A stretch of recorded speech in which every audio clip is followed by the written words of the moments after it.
मधु, नरेश, जरा जल्दी जल्दी हाथ चलाओ भाई, ट्रक कब से बाहर खड़ा है माल ले जाने के लिए। थोड़ी देर में फैक्ट्री बंद करने का भी टाइम होने वाला है। जी जी जी सेठ जी, बस हो गया। ये सुनकर मालिक सब मजदूरों के पास चक्कर काटने लगता है। सारे मजदूर मशीन से जल्दी जल्दी डेयरी मिल्क तैयार करके ट्रक में पहुंचाते हैं। इतनी देर में फैक्ट्री बंद करने का टाइम हो जाता है तो मधु नरेश से बोलती है, हाजी जब तक हम खुद मुंह खोलकर बोलेंगे नहीं, मालिक हमारे पैसे नहीं बढ़ाने वाला। दोनों मालिक के पास आते हैं तो वह सख्त मिजाज से बोलता है, क्या बात है, तुम दोनों मियाँ बीबी मेरे पास कुछ बोलना है क्या? जी सेठ, हम दोनों पति पत्नी को इस डेयरी मिल्क फैक्ट्री में काम करते करते 10 साल से भी ज्यादा हो गया है और अब तो डेली हमको एक दिन के अंदर 10,000 डेयरी मिल्क बनाना पड़ता है और तनख्वाह भी 5,000 है। बस यही अर्जी है कि आप थोड़ी तनख्वाह बढ़ा दीजिए। 5 बेटियां हैं हमारी, उनका पेट भरवाना, पढ़ाई लिखाई, कमरे का किराया देना, इतने में गुजारा नहीं हो पाता है। फैक्ट्री का चंट मालिक जानता था कि मधु नरेश जितना मेहनती और कोई नहीं था, इसलिए बहाने मारता है। अरे बढ़ा दूंगा पैसे इस दिवाली पर पक्का। हाँ ठीक है। अच्छा नरेश, ये 2 डेयरी मिल्क ले जा अपनी बेटियों के लिए, खा लेंगी बच्चियां। बहुत बहुत शुक्रिया सेठ जी। दोनों पति पत्नी हताश मन से अपने किराए के मकान में आ जाते हैं, जहां 5 बहन सुप्रिया, खुशबू, पूजा, पूनम, अंजू उनका इंतजार कर रही थी। तभी सबसे छोटी 5 साल की पूजा माँ से लिपटकर बोलती है, मेरी प्यारी माँ आ गई, मेरी प्यारी माँ आ गई।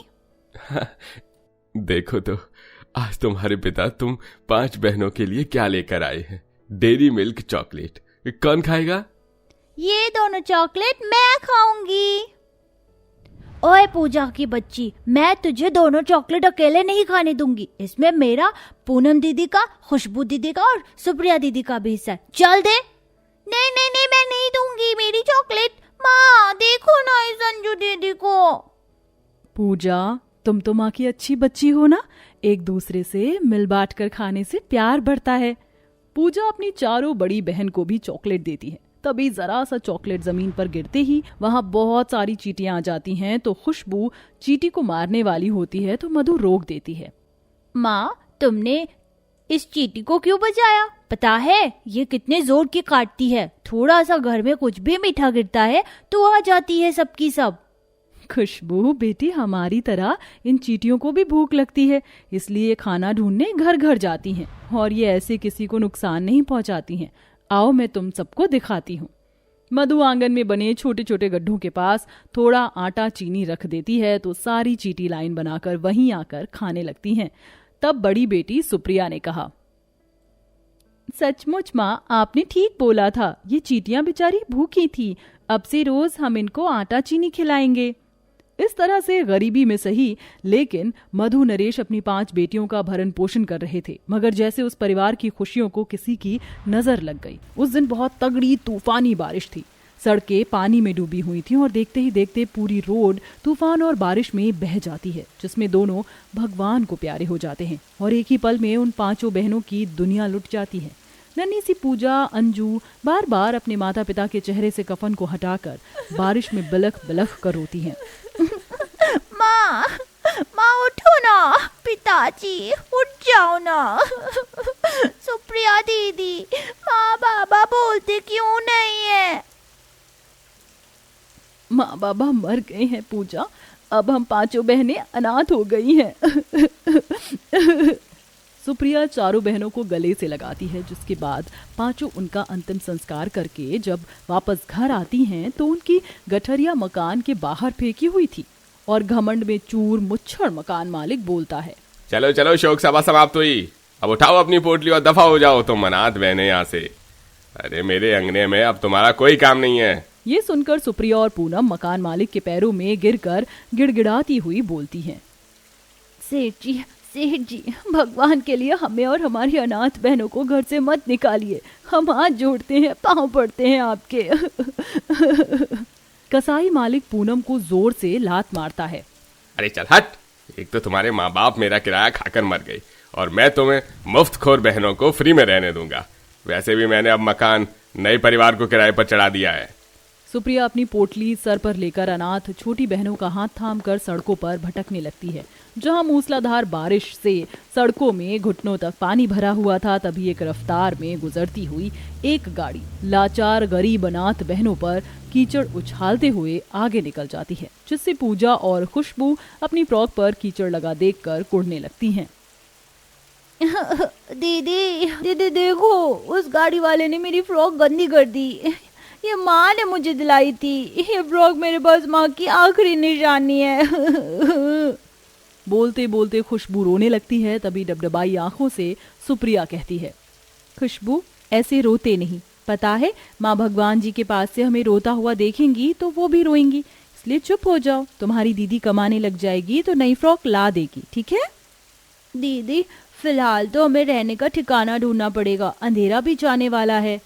चलो बहनों, थोड़ा और आगे चलते हैं। चलते चलते पांचों एक कूड़े खत्तों के पहाड़ के पास आ जाती हैं, जहां एक पाइपलाइन बिछी देखकर पांचों उसमें शरण ले लेती हैं। आज से यही हमारा घर है, ठीक है?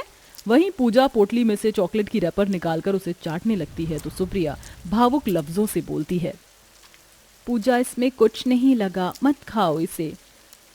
दीदी जब माँ बाबा जिंदा थे तो हमारे लिए डेली डेली चॉकलेट लाते थे, वो क्यों चले गए? हम क्यों अनाथ हो गए? सुप्रिया पूजा को चुप करवाती है और कूड़े में कुछ ढूंढती है, जहां उसे एक दुर्गंध भरी रोटी मिलती है। सब वही एक एक टुकड़ा रोटी खाकर सो जाती हैं। अगली सुबह कूड़े की गाड़ी आकर उन पांचों को वहां से भी भगा देते हैं, जिससे अब भटकते भटकते वो जंगल के अंदर आकर एक पेड़ के नीचे बैठ जाती हैं, जहां वह चींटियों को लाइन से कुछ ले जाते हुए देखती हैं। सुप्रिया दीदी, पूनम दीदी, ये चीटी रानी सफेद सफेद सा क्या लेकर जा रही हैं?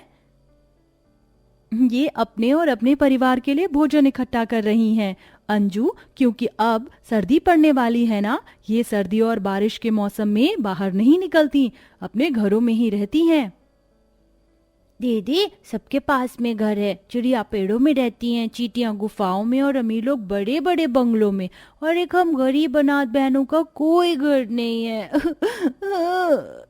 ऐसा कहते कहते अंजू फूट फूट कर रोने लगती है। तभी उन पांचों को आवाज आती है, बचाओ बचाओ, कृपया करके मुझे बचाओ, मेरी मदद करो।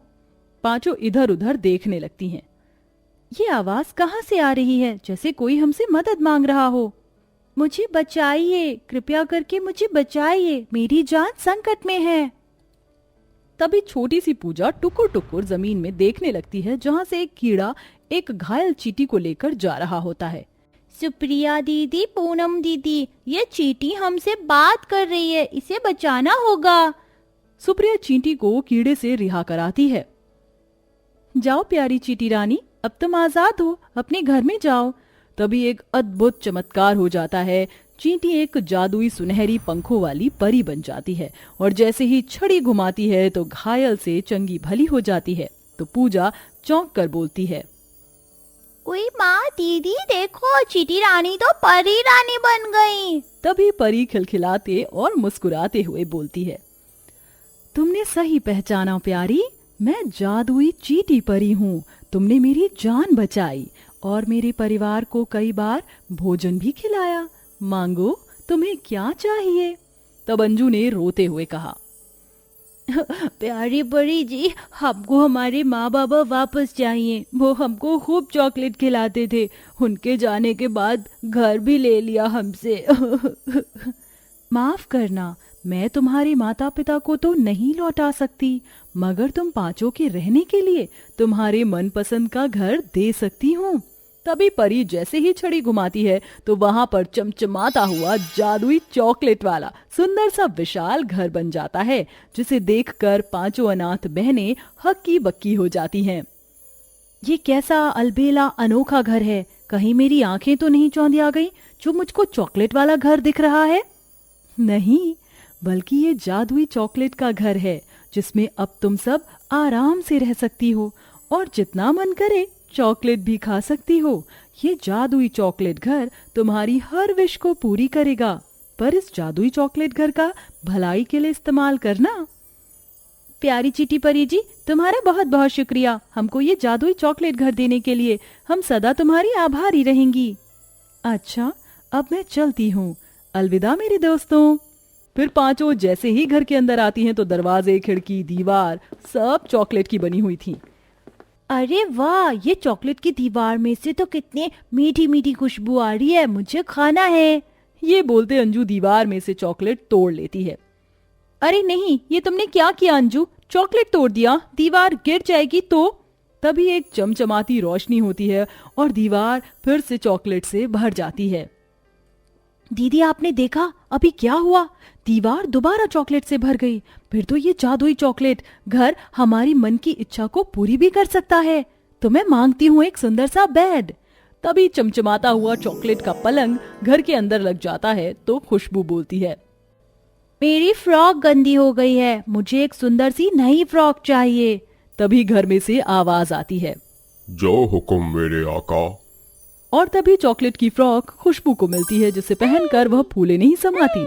अब उन 5 अनाथ बहनों के जादुई चॉकलेट घर में सारी जरूरत की चीजें लगी हुई थीं। इसके बाद पांचों को भूख सताने लगती है तो वह आखिर में खाना मांगती हैं।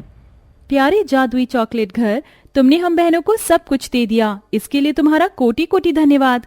लेकिन हम कई दिनों की भूखी हैं, हमें खाना दे दो। तभी उनके सामने एक सुंदर सा चॉकलेट वाला केक और लजीज लजीज खाना भी पेश हो जाता है और सब कई दिन तक दुख उठाने के बाद पेट भरकर खाती हैं और मीठी नींद से सोती हैं। साथ ही अपने जादुई चॉकलेट घर से गरीबों की मदद भी करती हैं। प्यारे दर्शकों, आपको ज्यादा चॉकलेट खाना पसंद है या ज्यादा चॉकलेट केक? कमेंट बॉक्स में जरूर बताएं।